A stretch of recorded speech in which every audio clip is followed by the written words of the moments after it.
Shalom, saudara kasih dalam Tuhan. Selamat pagi. Kita bersyukur hari ini diberikan hari yang baru untuk boleh kita nikmati kembali bersama dengan Tuhan. Bertemu kembali dengan saya dalam channel Sate Kristen. Mari saudara, sebelum kita merenungkan firman Tuhan, kita berdoa terlebih dahulu. Bapa di sorga, kami mengucap syukur untuk kasih, pimpinan, penyertaan-Mu sepanjang malam, dan Engkau telah membangunkan pagi ini dengan kekuatan yang baru, dengan hari yang baru, dengan kasih Tuhan yang berlimpah. Kami sungguh mengucap syukur kepada Engkau. Mari Tuhan, kembali berbicaralah lewat kebenaran firman-Mu kepada setiap kami. Dalam nama Tuhan Yesus, kami berdoa dan kami mengucap syukur. Amin. Saudara, perenungan kita didasari dari 1 Samuel pasal 1 ayat yang ke-27 berkata demikian.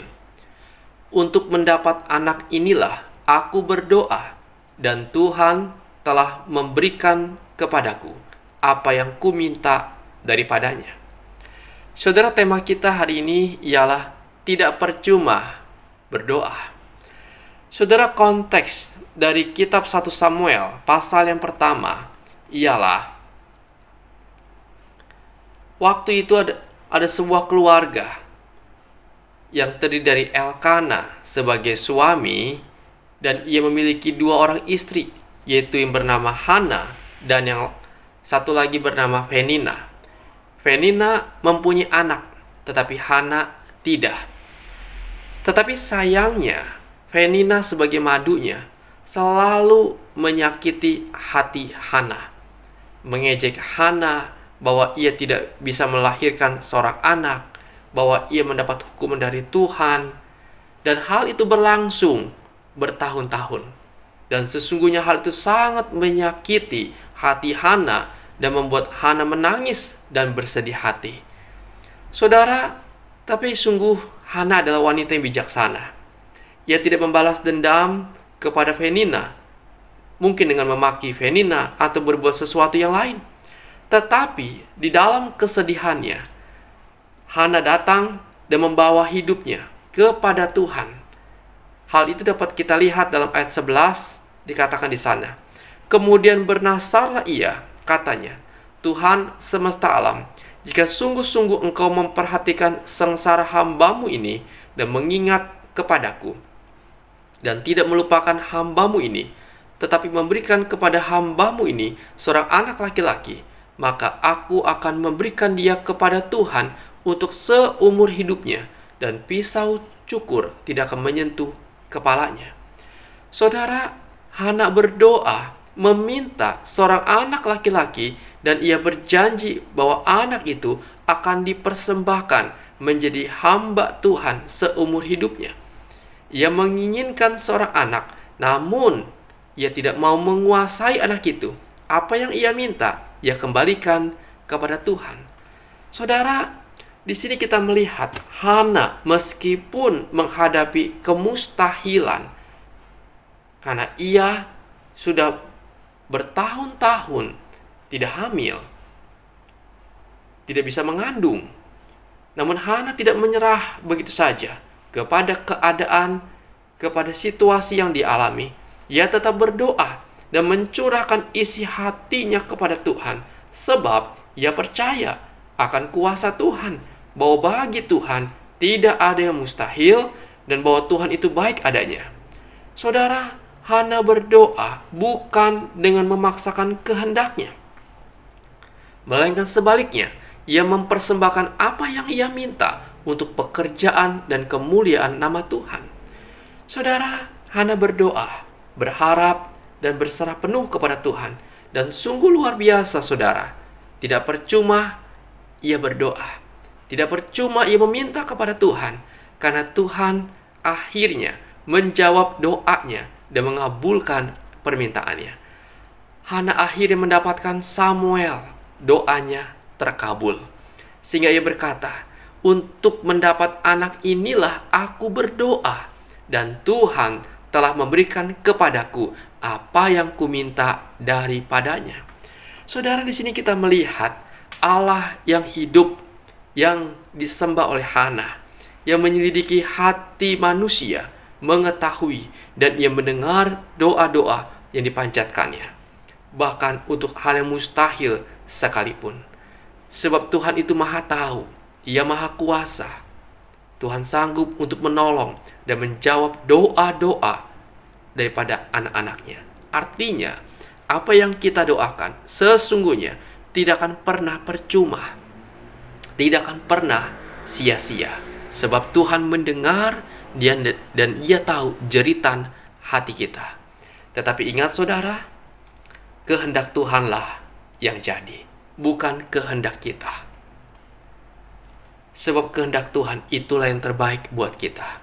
Ingat doa yang diajarkan oleh Tuhan Yesus kepada kita, jadilah kehendak-Mu di bumi seperti di sorga. Jadi jangan kita memaksa Tuhan. Dan ingat apa yang dikatakan dalam Yakobus 4 ayat 2. Dikatakan di sana, kamu mengingini sesuatu, tetapi kamu tidak memperolehnya. Lalu kamu membunuh, kamu iri hati, tapi kamu tidak mencapai tujuanmu. Lalu kamu bertengkar dan kamu berkelahi, kamu tidak memperoleh apa-apa, karena kamu tidak berdoa. Atau kamu berdoa juga, tetapi kamu tidak menerima apa-apa, karena kamu salah berdoa. Sebab yang kamu minta itu hendak kamu habiskan untuk memuaskan hawa nafsumu. Saudara, karena itu saya mengajak kita memikirkan ulang setiap permintaan doa kita. Apakah kita berdoa hanya untuk memuaskan keinginan kita, ataukah kita sudah berdoa seturut dengan kehendak Tuhan? Bukan tidak boleh meminta kepada Tuhan, tapi apakah permintaan kita sudah sesuai dengan kehendaknya? Saudara, mungkin ada yang berdoa sudah lama tetapi belum mendapat jawaban. Mungkin kita sudah mulai jenuh berdoa dan menganggap Tuhan tidak menjawabnya, sehingga kita tidak perlu berdoa lagi. Apakah seperti itu sikap doa kita? Saudara, kita tahu apa yang kita doakan tidak akan pernah sia-sia. Karena itu, kalau kita berdoa, berdoalah dengan iman kepada Tuhan, dan hasilnya serahkanlah kepada Tuhan. Biar kehendak Tuhan yang jadi. Dan ingat saudara, tidak percuma kita berdoa. Karena itu jangan pernah putus asa, putus pengharapan apapun yang sedang saudara alami saat ini.